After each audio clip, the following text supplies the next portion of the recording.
Olá, meu nome é Denise, eu tô aqui no canal Saberes e Afetos, Encontros com a Psicanálise. Mais uma vez, esse espaço tem como objetivo falar sobre psicanálise, sobre pessoas, cultura, o contemporâneo que nos rodeia. E como vocês sabem, eu sempre trago para cá convidados mais do que especiais, escolhidos a dedo, sempre gente fina, elegante, sincera. E que não poderia ser diferente, hoje eu tô com um amigo, Elvis, que conheci na minha vida pregressa, mas acho que foi 2019, um ano intenso para mim.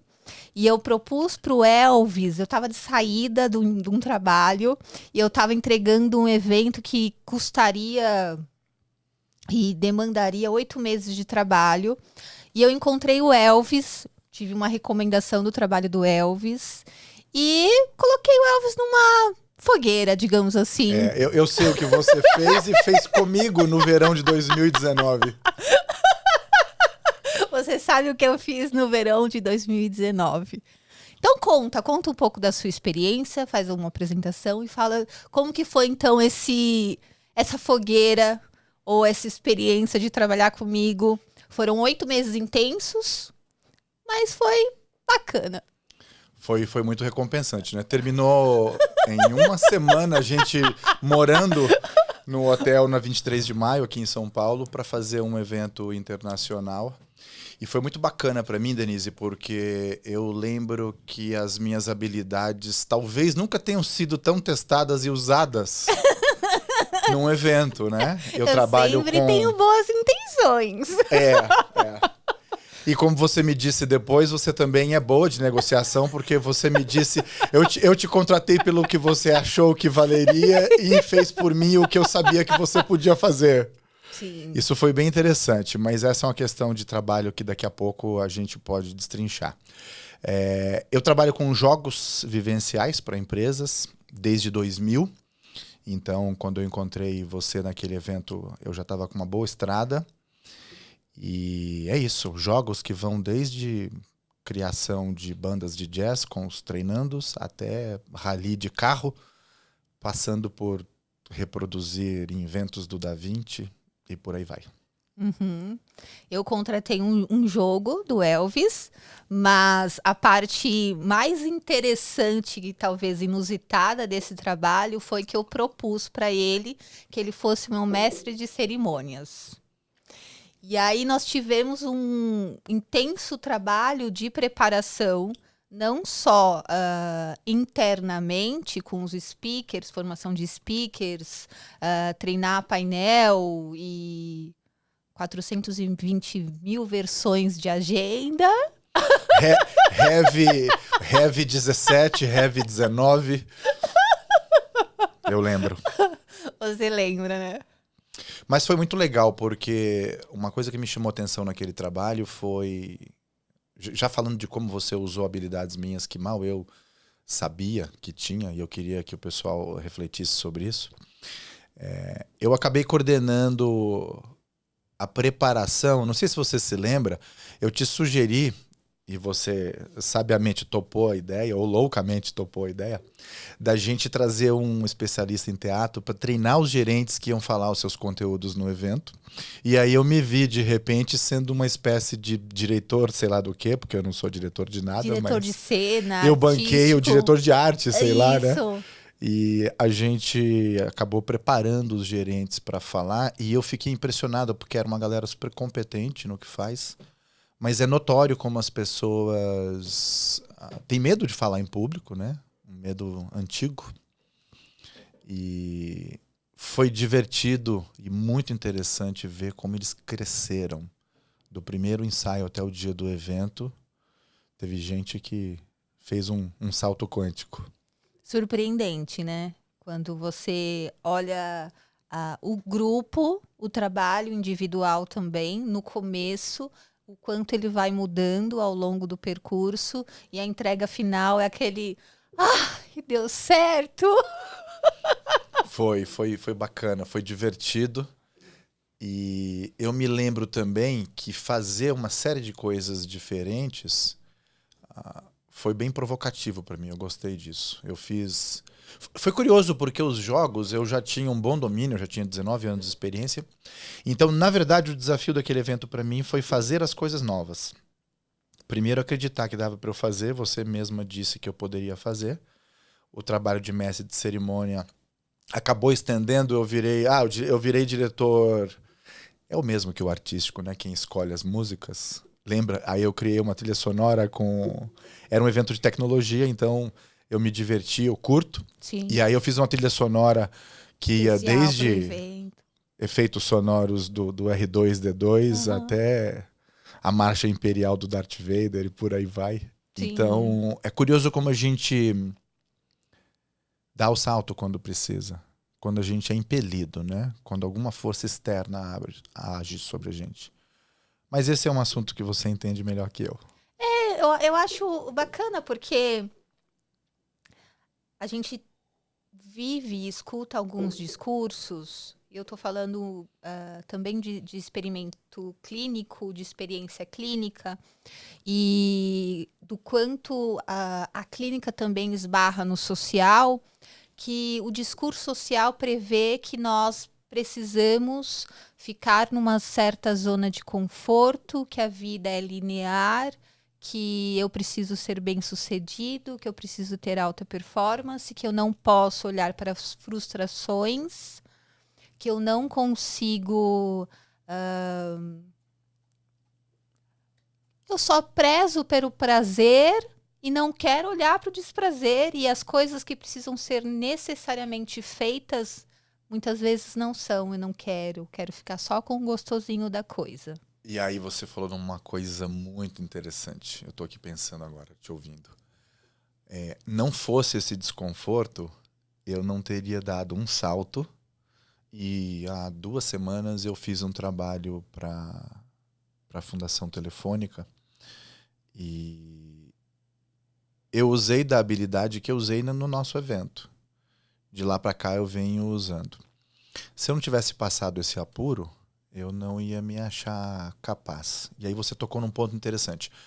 Como a gente vive numa sociedade que exige, ainda que sutilmente, ou nem tão sutilmente, que a gente seja muito bom, que a gente seja high performance e tudo mais, a gente se acomoda e... Eu nunca falo isso criticando as pessoas, porque o ser humano é muito inteligente. A gente faz isso por inteligência. E é complexo, Você vai ficar onde você domina, é Sim. óbvio. Se você depende da sua performance para trabalhar, para fazer o seu caminho, você vai ficar onde você domina. Mas é só... Olha só como é paradoxal. É só quando você sai do seu domínio que você consegue expandir naquilo que você já sabe ou aprender algo novo. Então, olha que situação a gente se meteu. A gente quer ficar num lugar conhecido para manter essa alta performance, mas a gente está chegando num tempo em que a alta performance tem cada vez mais a ver com multidisciplinaridade. Você não vai aprender múltiplas coisas se você ficar focado numa só, preso a uma só. Uhum. Então, já dando um salto aí para uma crítica construtiva às corporações. Adoro. O tal do safe place, que a gente tanto ouve falar hoje em dia, né? Eu ouvi esse termo a primeira vez num projeto que a gente fez para o Google, que é o ambiente seguro, no sentido psicológico, Sim. né? Que você também manja muito mais Sim. que eu. Se a gente não dá esse ambiente para as pessoas ousarem, como a gente teve no nosso projeto, não vai acontecer. As pessoas vão se proteger, não vão crescer, e aí, no caso, a corporação também não cresce. Uhum. Sim. Então, vira um mundo de especialistas, né? E é perigoso, porque os especialistas são pessoas que sabem cada vez mais sobre cada vez menos. E você mata a experiência da ambivalência. Porque você restringe aquele determinado lugar, espaço, relações para um conhecido, que muito possivelmente é da igualdade. Pessoas iguais, especialistas que são detentores daquele tipo de conhecimento. O que é diferente eu expurgo, eu segrego, eu distancio. Eu lembro que teve um cara muito fera, assim, ele evoluiu muito, o Laerte. Ah, sim. E eu tô pensando aqui que a gente tem uma dificuldade, talvez, de validar, revalidar, reforçar o que as pessoas sabem que elas são boas.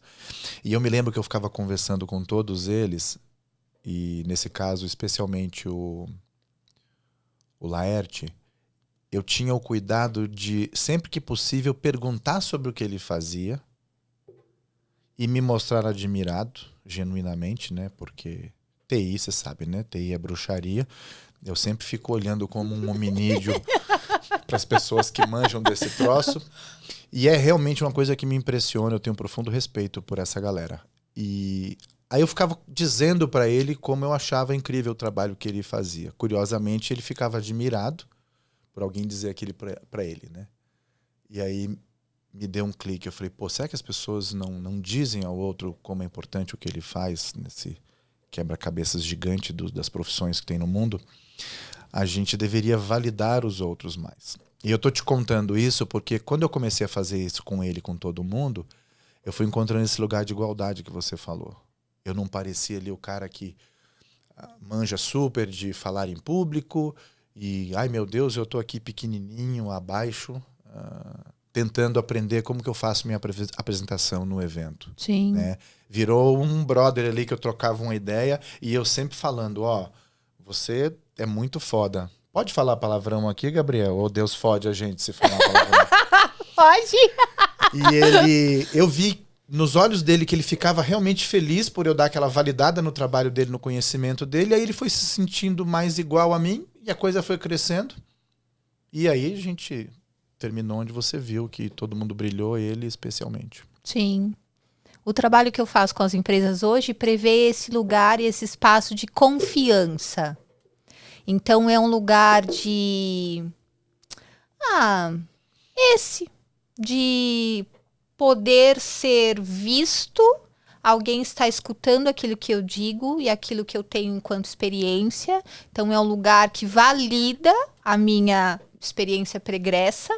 Mais do que isso, respeita o jeito que eu me mostro para o mundo, porque o Laerte é um rapaz tímido. Então ele foi respeitado na sua timidez, ao mesmo tempo que a gente foi tentando desabrochá-lo. E aí crédito essa pro nosso querido Thiago Pac. Sim. Que era o instrutor lá dramatúrgico. Pô, fez um trabalho incrível, né? Ele tem um cinzel e tanto. Ele tem talhadeira, tem cinzel, tem todas as ferramentas para descascar qualquer um. Isso, é muito amor, paciência, mas feedback. E você falou de confiança e é legal. A gente, claro, não precisa entrar nas profundidades do psicologuês hoje, mas sugeri a galera para dar uma olhada na pirâmide de Lencioni, que fala uma das primeiras coisas, né, das mais importantes, a base para a criação de uma boa equipe é o que você falou, a confiança. Uhum.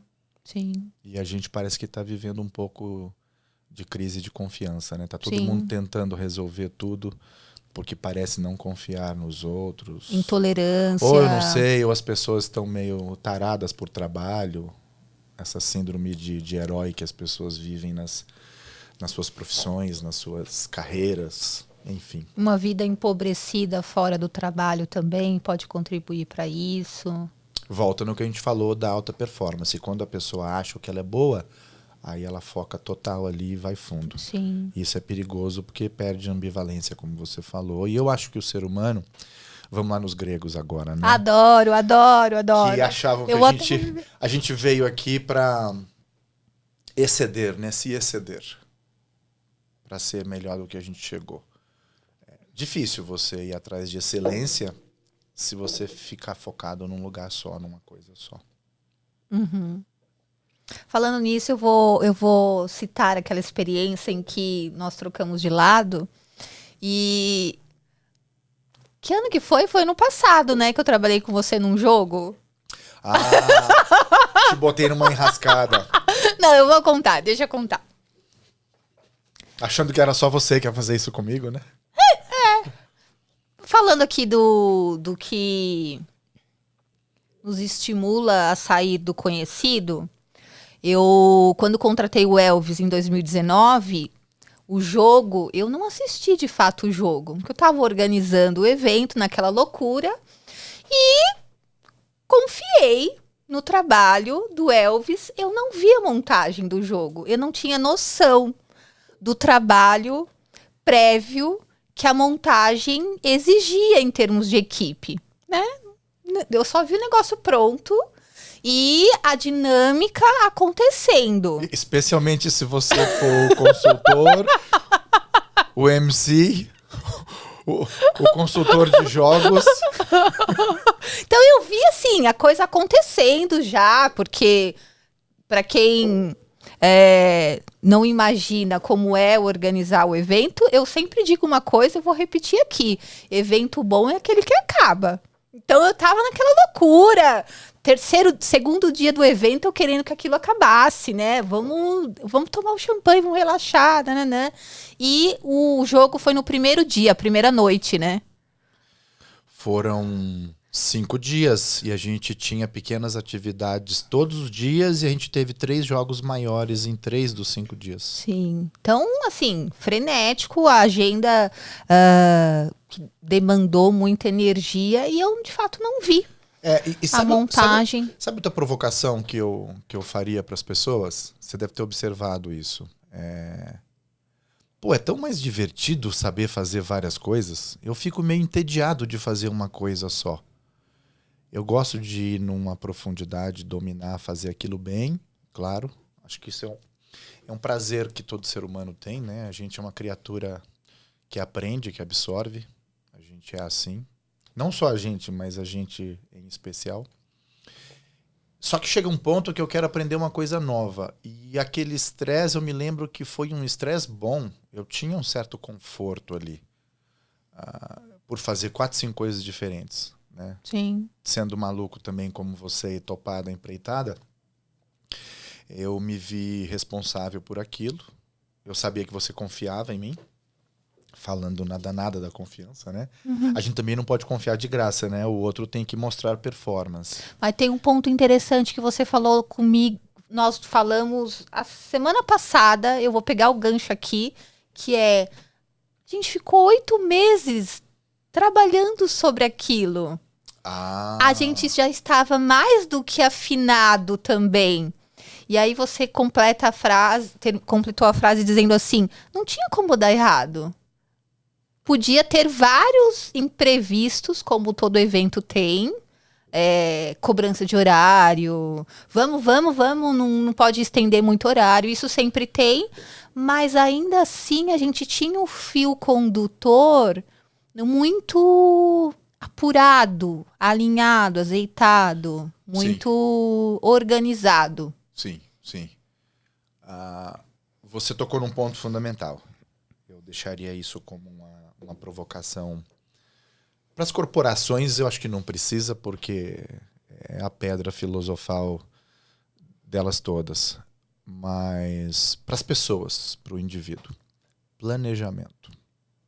Lembrando que planejar é deixar o terreno plano. Quando você vai construir algo, você primeiro tem que terraplenar o terreno, né? Sim. Você tem que deixar plano. Isso. E aí depois você vai pondo as coisas e fazendo as coisas sobre o terreno. E a gente ainda peca muito nisso. Então, às vezes as pessoas me perguntam na noite anterior a um grande evento, um grande jogo. Às vezes com quase 1.000 pessoas, por exemplo. Ou um troço como a gente fez de 5 dias, 200 pessoas tinha naquele evento. E tal.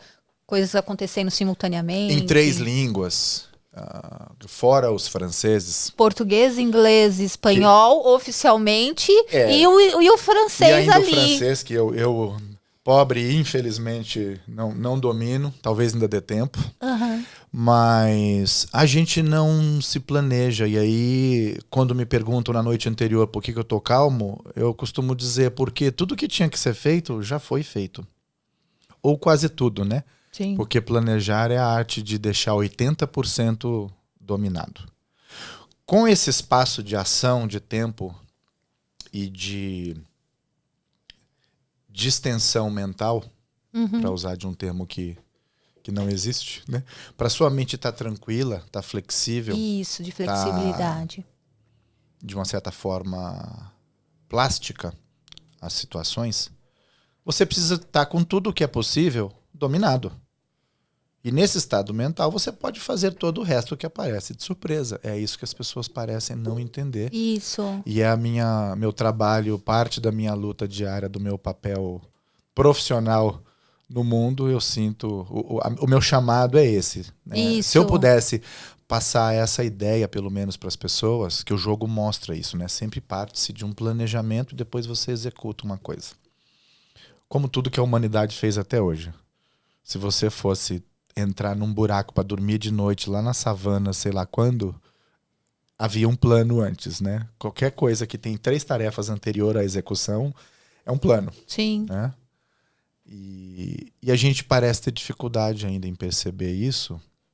E eu vejo amigos, colegas, tal, sofrendo muito com essa história de sempre numa tensão de como se estivesse tudo a perigo. Uhum. Aí eu penso, poxa, mas você não sabe fazer isso há muito tempo? Por exemplo, a gente está aqui com o nosso brother aqui, família, Gabriel, e ele está preparando o estúdio para receber a gente. São poucas surpresas que podem aparecer, porque ele tem domínio, em teoria, de 100% do que vai acontecer. É só na teoria, né? Na verdade, costuma ser uns 80%. Mas se você está com 80% resolvido, você tem tempo e você tem essa flexibilidade, esse espaço mental para trabalhar nas intempéries, no que surge. Uhum. E é isso que as pessoas parecem não conseguir fazer. Isso, E com a própria vida, né? Não Sim. é só no trabalho também. Você sente uma certa rigidez ou um movimento de ficar estagnado ou estacionado ou rígido mesmo, com falta de conseguir se movimentar com essa certa maleabilidade? Volta lá no começo da nossa conversa. As pessoas... Eu acho que a razão principal é que elas têm medo de falhar. Então elas não fazem muito esse movimento porque elas têm medo de reprovação. A gente não tem o tal do safe place, né? O ambiente seguro também para as pessoas agirem assim. Mas a questão do planejamento, eu acho que ela é anterior, ela é mais básica. E diferente disso, ela tem a ver com lógica. Até para a gente lá no fundo, não podemos nos enveredar nisso, tem a ver até com educação, né? É um recurso intelectual também. Uhum. Entender lógica, encadeamento das coisas. Para que tal coisa aconteça quarta-feira que vem, eu tenho que agir hoje. A gente confunde o urgente com o importante. Isso. Enfim. Você falando de planejamento, eu quero tocar num assunto, mas eu vou deixar para o final, mas vou dar um spoiler. Para os relacionamentos, é preciso também um certo planejamento? Relacionamentos amorosos, que eu digo. É uma boa pergunta. Você sabe que eu falei... Eu conheci minha namorada há uns 5 meses, virtualmente. A gente conversou um tempão. E a gente começou a namorar tem 2 meses e meio. Uma das conversas mais incríveis que a gente teve foi essa. E eu me conectei muito com ela quando ela reagiu, como reagiu. Falei, cara, vamos planejar umas coisas. Eu já tô com 50 anos, né? E não tá mais na época de se perder tempo. E lembre-se que um dos grandes danos de quem não planeja nada é perder tempo. Outro é ficar puto da vida porque não sabe onde tá a carteira. A gente falou sobre planejamento, eu perguntei para ela por que a gente planeja tanto no trabalho, e ela é uma espécie de planejadora profissional, e no dia a dia, na nossa vida, nas coisas que vão ser boas pra gente especificamente, trabalho sempre é, né? Mas especificamente pra gente, a gente não usa. Uhum. Por que tem tantas pessoas que já fez 1000 cursos, se formou em administração, nisso, naquilo, estudou mais não sei o que, não sei aonde, trabalha 10, 5, 15 anos numa coisa ligada a planejamento e para nossa vida pessoal a gente não planeja? A gente negligencia. Chega ao ponto de negligenciar. Ela ficou super feliz com essa colocação, concordou. Eu falei, cara, por que a gente faz um monte de reunião merda na vida que podia ser um e-mail e não faz reunião com os amigos para bolar uma super viagem? Sim. E se bola a viagem, não, mas pô, isso é chatice, vamos no freestyle e tal. Eu falo, tá. Mas a verdade, ó, agora eu sou obrigado a parafrasear Legião Urbana. Eu acho que nem é deles. Disciplina é liberdade. A verdade é que se você se planejar, também há uma grande chance de você se divertir mais. Porque eu já perdi um carro que eu ia alugar com um amigo pra gente fazer um pedaço lá da Rota 66 nos Estados Unidos, que era um puta sonho dele e uma vontade minha. Por um erro de planejamento, a gente não conseguiu ir. Que graça tem isso? Nossa. Então eu sempre brigo com os meus amigos. Às vezes eles ficam meio putos, acham que eu sou chato porque eu quero planejar o rolê. Eu falo, mas cara, se você planeja o seu trabalho, por que você não vai planejar as suas coisas? Para você fazer mais e melhores coisas que você curte na sua vida. Uhum. Sim. Não, vamos no freestyle, tá? Tudo bem, vai faltar gelo, vai faltar carvão. Você vai sair correndo, vai largar a galera na sua varanda enquanto você faz seus churras. Eu não acho graça nisso. Uhum. Mas algumas coisas você topa freestyle. A gente também não pode virar o louco do planejamento. E, de novo, eu já tinha aprendido sobre a história dos 80% e não conseguia aplicar na vida pessoal. Hoje em dia, eu confesso que o churras, com algumas sessões de terapia, eu aprendi que no churras, a gente só precisa acertar, sei lá, nem 80%. 70%. O suficiente pra você não passar raiva, não ter que sair correndo atrás do gelo Comprando as coisas e deixar de suas última hora, companhias sozinhas, que pra mim é mais legal estar lá com eles curtindo. Eu não quero sair pra buscar gelo. Sim. E nem ligar pro amigo. O Gabriel tá chegando em casa. Pô, Gabriel, manda aí pra gente uma parada na padoca. Isso. Pega aquela fila infame que o povo tá comprando frango assado hoje e vai ferrar o seu rolê. Você vai ficar puto querendo chegar com sede pra tomar uma breja. Eu faço você parar. Uhum. O que me leva à questão do tempo. Outra coisa que me assustou sobre planejamento e como é mais bacana, é mais civilizado, é quando eu escutei de um senhor japonês num evento. Eu acho que existe uma medição, enfim, divirtam-se aí procurando, deve ter alguma coisa na internet. A medição de quantas pessoas você impacta quando você atrasa alguma coisa. Isso é muito interessante, como isso ferra, bagunça a vida da gente. Isso para os orientais, né? Isso para eles é uma loucura, né? Sim. E tem isso também, alguém deixa de levar ou buscar um filho na escola por causa de uma mancada sua de meia hora. Aquela meia hora que você acha que porque tá no Brasil pode. Sim. Né? Mas enfim, antes que achem que eu sou o chato do planejamento ou da pontualidade, só dizer que tem muitas belezas também no nosso jeito latino de levar essas coisas. Isso, eu vou pegar um gancho. Você que faz eventos em múltiplos idiomas, em diversas culturas, você, ao aplicar o jogo e fazer o debriefing depois, você percebe diferenças culturais entre as pessoas? Ou a falha de comunicação é falha de comunicação em qualquer idioma, Cara, em qualquer lugar? Você sabe que existe um clássico sobre essa história da comunicação. A comunicação para os que forem da minha geração, se não estudem, que as coisas antigas também têm que ser sabidas pelos jovens quando elas são úteis, a comunicação é o mordomo da história. Uhum. Nos filmes, nas histórias noir, né, Agatha Christie, etc., Alan Poe, o mordomo, lembra? É sempre o primeiro suspeito. Isso. Aquele mordomo soturno, quieto. Foi ele quem matou.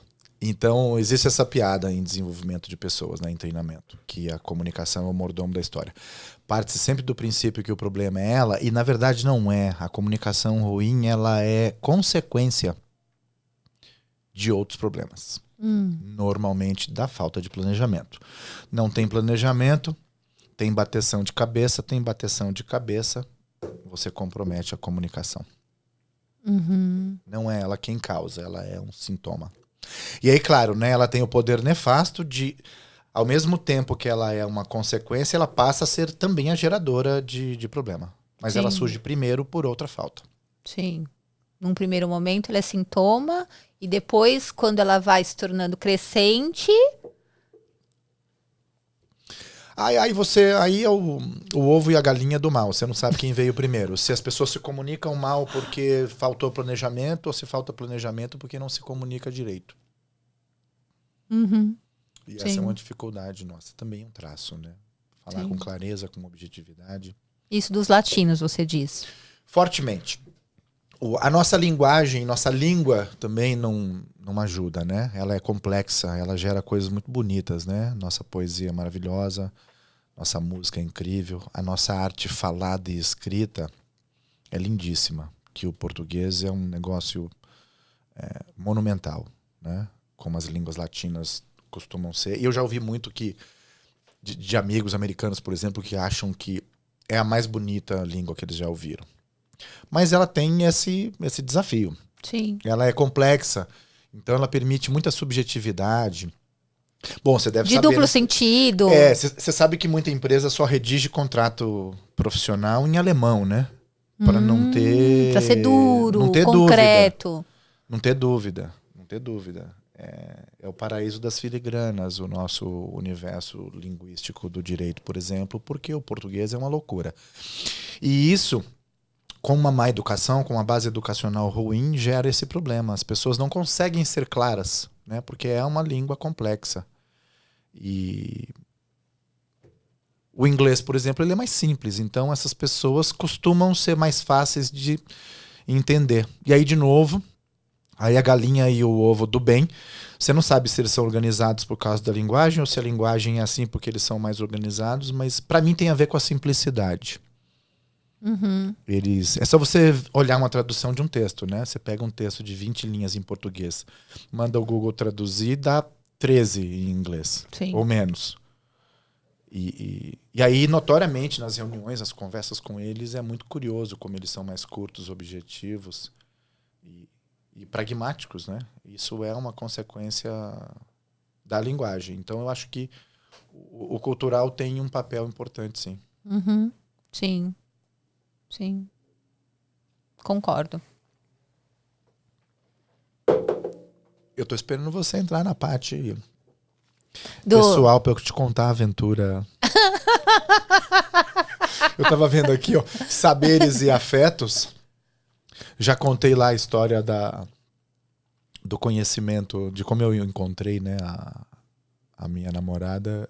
E essa história é sensacional. Aquele dia que a gente conversou... foi muito divertido. E a gente estava falando... Eu te perguntei se... para os relacionamentos, para os encontros amorosos e para as parcerias... se a gente também precisa fazer digamos, essa terraplanagem de deixar o terreno plano, convidativo, alinhado, aberto... Ufa, essa pergunta... Imagina, Gabriel, se um de nós três soubesse a resposta para essa pergunta. A gente ia ser o Elon Musk do rolê. Olha, planejamento, cara, no amor, no afeto. Como fazer isso? Eu acho que o jeito de começar a gente não tem domínio. É muito freestyle, é muito... O universo sacaneou a gente. É gente pra cacete em volta. A tecnologia deixa a gente acessar milhares de pessoas, literalmente, por mês, pelo menos virtualmente, né? Então é confuso como isso começa. Mas eu acho que planejar quando começa uma relação pode ajudar muito, viu? Especialmente aquele dito pelo não dito. Eu achei que você sabia. Uhum. O óbvio precisa ser dito. E o outro clássico, né? Eu achei que eu não precisava te dizer. Pô, que frase maldita, né? Como assim você acha que eu não precisava te dizer? Eu tava numa conversa recente agora com a minha namorada sobre uma viagem, um investimento pessoal muito importante para ela, de conhecimento. E foi ontem, a gente falou, cara, vamos sentar e vamos ver as contas, como que vai ser isso, quanto que a gente vai gastar, quanto que a gente vai investir. O próprio entendimento do que é uma coisa para o casal e o que é outra, né? O que é gasto, o que é investimento. Todas essas coisas eu acho que vale a pena quando você começou uma relação. Isso. Porque eu já vi muita relação começar incrível, com um prognóstico bacana, positivo, e aí se perde. Por quê? Porque as pessoas não conversam, as pessoas não se planejam, ficam naquele assumir que o outro sabe. Então eu acho que depois que começou um planejamentozinho do pra onde a gente quer ir, tá valendo. Uhum. Então, é namoro pra onde vamos. Não se aplica essa teoria aos peguetes, é claro. Não, claro, peguete é peguete, né? Não, concordo. Não se aplica. Agora, tô aqui pensando, será que dá pra gente fazer algum planejamento antes? Nós trocamos essa ideia no almoço e eu fiquei pensando sobre isso e talvez seja um spoiler. Porque você tá dando esse seu ponto de vista, sua perspectiva de uma pessoa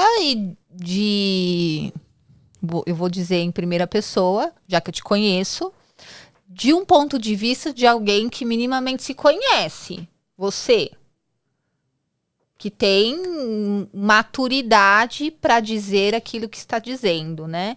Então, até que ponto também conhecer sobre si, falar sobre si, também não é um pouco dessa terraplanagem para receber o outro enquanto parceria?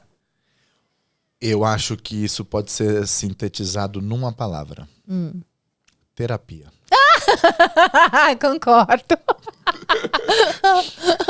Você é suspeita, né? É. Mas eu tô aqui pensando qual que é o... Como que a gente chamaria isso, né? Um planejar para si, do afeto. Que isso não existe, né? O planejamento tem a ver com execução de tarefas, com prever futuro para uma coisa ser executada com sucesso. E longe de mim achar que a gente deve viver a nossa vida interna, né? De afeto dessa maneira. Mas existe uma versão para esse ambiente interno da nossa mente, né? O do afeto. É a terapia. Para mim, a terapia é uma espécie de planejamento da psique. Porque como diabos você vai para algum lugar bom com alguém e vai se encontrar com alguém bacana e se resolver se você não sabe quem você é, né? Vamos pegar o exemplo, vamos tentar transpor isso lá da terraplenagem. Como é que você vai construir algo num lugar, explorar um lugar, né? Um terreno. Vamos ficar nessa construção, que é um bom exemplo literal, né? Como é que você vai construir algo se a sua mente está toda bagunçada? Ou mais simples, se você não sabe quem você é. Você não sabe nem qual é o terreno. Isso. Como é que você vai planar? Como é que você vai terraplenar um terreno que você não sabe nem onde ele é seu, onde não é, onde acaba, onde qual é o seu que é o limite. limite? Exato. O limite, né? Como existe o limite num terreno literal. Se você não souber isso, não dá nem para começar. Então eu diria que se conhecer, que tá lá no oráculo de Delfos, né? A frase quase da psicanálise, né? Conhece-te a ti mesmo. Se você não souber isso, não tem nem como você acertar. Eu vejo os amigos reclamando, pô, encontrei a pessoa errada. Aí eu falo, bom, você sabe que pessoa é você primeiro? Sim. E aí quando eu comecei terapia, muito tardiamente, deixo essa esperança para todos. Eu comecei com 48. Em inglês, que fique... A duras penas. Não, por obrigação. O mais legal é que eu só comecei porque eu já estava me arrastando no chão, maltrapilho, sofrido, espancado pelo universo e suas forças. Aí eu falei, bom, peraí que eu não consigo, né? Essa não dá pra gente levar sozinho. Vou procurar... Se tem gente que sabe consertar um carro, tem gente que estuda a mente humana, eles devem saber mais disso do que eu. Aí rendição feita, eu bati a poeira e fui lá fazer. E foi muito bom. Então eu acho que você saber isso de si, né, o básico de si, é o primeiro passo. E aí depois você diz ao mundo o que você quer. E aí essas pessoas aparecem. E é muito legal porque quando eu encontrei a minha namorada, eu fiz uma coisa inédita. Eu muito cedo consegui dizer umas 3 ou 4 coisas muito importantes, muito poderosas para mim. Coisas assim de peso existencial que eram importantes. E até então... eu sempre enrolava, eu tinha medo de dizer, eu tinha vergonha, eu tinha o game, né? Não vou falar para não mostrar fraqueza. Sim. o politicamente correto hoje tão... Não, e foi justamente o que, segundo ela, também agradou ela, entendeu? Então, eu acho que esse planejamento no âmbito do afeto é isso, você se conhecer. Uhum. De resto, você sabe que eu quero ouvir este case com mais profundidade. O case é o seguinte, eu vou aproveitar a presença aqui de 2 gerações atrás da minha. Denise tá uma, o Gabriel deve estar umas 2 no mínimo. E é o seguinte, Gabriel, você, um homem tecnológico que entende de bits e bytes, essa compactação do tempo, essa ideia que as pessoas têm que as coisas têm que acontecer numa velocidade que eu estou preocupado. E não é nostalgia. Eu posso provar. Diga, conte-me mais sobre isso. Não tem como acelerar certas coisas, né? Então eu acho maravilhoso que o universo digital permita, por exemplo, com os aplicativos, que eu conheci alguns, né? Sou muito grato. Tô quase mandando uma carta de próprio punho lá para São Francisco para agradecer os caras que criaram o que eu usei para encontrar a minha mulher maravilhosa. Mas convenhamos, não dá pra gente acelerar determinadas coisas. Não dá pra queimar a largada. Né? Uma feijoada não é melhor porque ela saiu em 8 minutos. Uhum. Pra ela ser boa, ela tem um tempo de maturação. De preparação, né? Começa no dia anterior, para quem cozinha. Você sabe disso. Me preocupa um pouco essa compactação de tempo que a galera tá para se encontrar. Então esse foi um dos melhores pontos, a discussão na roda com os amigos. A gente se diverte, vai se divertir muito com esse papo que a gente levou 56 dias para trocar o WhatsApp. Ouvi muitas teorias. Elvis é um homem, tá te zoando. Elvis, ela tá te enrolando, ela tá só exercitando o poder dela e ela fala com mais 8 caras e com você. Eu ouvi de tudo. Todas as teorias interessantes, nenhuma inválida. Algumas me fez me preocupar. Uhum. Mas eu falei, galera, já ocorreu a vocês que esse tempo que eu tô conversando com ela é bom pra ela e pra mim? Eu não tô sendo enrolado. Eu tô curtindo, a gente tá desenvolvendo uma coisa. Eu gosto de conversar, isso tem valor pra mim. É ok se você é uma pessoa que é mais papum e leva menos tempo. De novo, voltemos ao universo, né? A órbita dos peguetes. Se é um flerte, uma brincadeira, e você levar 24 horas, 48, não tenho nenhum preconceito, não tô fazendo pregação de moralismo, não. Tá tudo certo. Mas as pessoas, de novo, reclamam que não encontram alguém bacana, que não desenvolvem um relacionamento, mas eles querem fazer 5 etapas em 5 dias ou em 2 dias. Não dá. Não dá. Você não vai ter um bebê em 1 mês porque você tem 9 mulheres. Né? Uhum. Elas vão levar os 9 meses. São os tempos da natureza. Sim. E a gente está esquecendo o tempo da natureza. Pô, e foi sensacional. A gente foi crescendo, crescendo, crescendo a conversa. Viraram pergaminhos os nossos diálogos. A gente deu um print antes de entrar solenemente os dois no aplicativo e sair. Uhum. A gente deu print e a gente ficou impressionado com o tanto de foto que deu, né? De prints que a gente teve que fazer. Pô, e tá tudo ali, uma porrada de coisa legal que a gente fez para se conhecer, que a gente conversou para se conhecer. E a gente fala bastante sobre isso. Como que a galera tá acelerando nesse tempo e virou uma loucura. Uhum. Sim.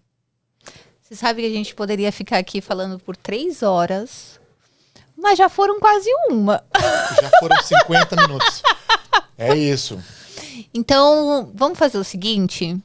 Vamos já deixar o convite, eu deixo o convite aqui para você retornar ao espaço Saberes e Afetos, para a gente falar mais sobre tudo isso. Inclusive, fica aberto também para ela vir aqui falar sobre relacionamentos. Vamos ouvir o outro lado, né? Vamos ouvir. Eu agradeço mais uma vez o convite. Você, como sempre, sempre me surpreende aceitando as loucuras que eu te proponho. E é sempre muito bom conversar contigo, você sabe. Nossos papos sempre vão assim. Sempre fica um gostinho de quero mais. Isso também é legal, porque a gente sempre tem motivos para se encontrar mais vezes. apesar que a agenda às vezes é complexa, a gente sabe. Mas eu agradeço mais uma vez a sua participação. E o que você gostaria de dizer para quem nos ouve? Uma reflexão, então, para essas pessoas profissionais ou aqueles que buscam um relacionamento amoroso, digamos assim. Bom, então vamos lá, nos dois. Primeiro, uma observação. Olha que tempo maravilhoso, né? Depois da pandemia, olha como a gente se abriu. Eu tô nesse universo há mais de 20 anos e jamais eu imaginei um bate-papo, uma entrevista, um podcast que misturasse trabalho com como eu conheci a minha mulher. E olha que a gente não falou de sexo ainda. Semana que vem a minha agenda tá super flexível. E primeiro, refletir positivamente sobre uma coisa tão terrível que aconteceu com a gente, né? Que trouxe essa... Cara, o universo é muito complexo. Ele traz presentes em coisas, em embalagens que a gente ainda não... A nossa van filosofia não entende. Mas olha só, a gente tem essa liberdade e faz reunião de casa de moletom graças a esse fenômeno que foi tão triste. Então, o que eu diria? Planejamento. É isso, vai te sobrar mais tempo e qualidade mental para você curtir a sua vida se você se planeja. Vai ajudar a sociedade a evoluir, a economia a crescer. Ok, se o churras tiver falhas, você também que é o hiperplanejador, a superplanejadora, que nunca esquece nada no seu churras. Vai dar errado. Relaxa também, que eu já fui desse e os meus amigos gostam mais de mim hoje. E não falta gelo e carvão do mesmo jeito. Planejamento nos nossos afetos. Cara, primeiro saber quem você é. Seria uma espécie de autoplanejamento, né? Uma vista superior de si. Para você saber pelo menos onde é esse terreno que você precisa... Qual é o tamanho, né? Deixar plano para construir algo. E... é isso, tem um limite de como a gente pode compactar o tempo. Não fazemos nascer 9 bebês em um mês porque temos 9 mulheres. Perfeito. É isso. Adorei. Eu vou convidar você, então, para se inscrever no canal. Ficar ligado por aqui. O Elvis... Vou deixar o convite aberto para que ele volte. Então, para você acompanhar tudo que está rolando por aqui, já se inscreva, ative as notificações e compartilhe esse vídeo. Tá sempre muito legal tudo que tá rolando por aqui. E como eu disse, é sempre gente fina, elegante e sincera. Um beijo pra você e tchau!